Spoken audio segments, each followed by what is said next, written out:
What's going on, guys? So a quick overview of today's training. This was day 2 of the week.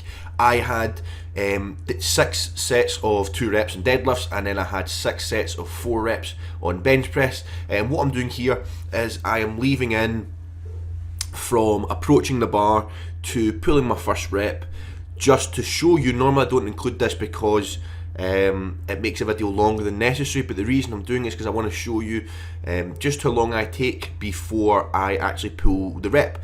And what I kind of want to say is that never rush your sets. People tend to, it's very, very common for people to rush their sets and rush everything and rush their cues. And remember that you have all the time in the world, you have all the time you need, and simply take as much time as you feel you need while getting set up and getting in positioning and going through your cues. Now, some may be longer than others, some may be able to do it quickly, only you'll be able to find that out for yourself, but definitely take as much time as you feel you need in order to go through your cues, get yourself set and get yourself in the proper starting position that you want to be starting in. But anyway, back to this. So 6 sets of 2 with 278 kilos, and then I had 6 sets of 4 with 157.5 kilos on bench press.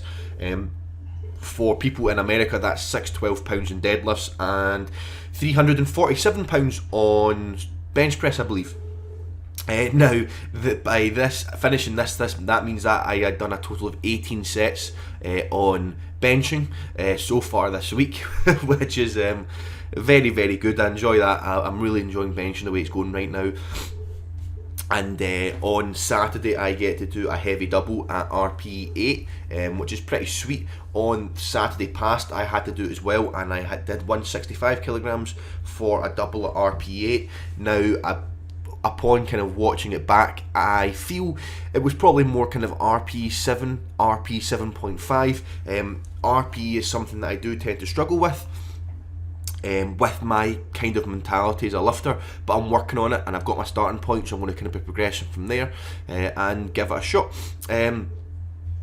Today was feeling really, really good, and one thing I'm really trying to reinforce is getting myself really, really tight in my upper back. I feel that I have a real habit of losing tightness in my upper back, and by doing so, that pulls me out of positioning, and then when I get to around my knee area, because I have lost tightness in my upper back, my positioning isn't as efficient as it should be, and when I get to my knees, because I'm out of position, I make it much harder than I do, and I end up missing reps or misgrooving reps, or just making reps harder than they should be due to a lack of positioning. So I'm definitely trying to fix that, and I'm starting to kind of one thing I kind of realised over the kind of past 6 months is that the desired tightness you want on your squat, bench press and deadlift is quite uncomfortable. To be as tight as you need to be in those movements is a pretty uncomfortable thing, and if you are very comfortable during your movements, maybe you're just not tight enough.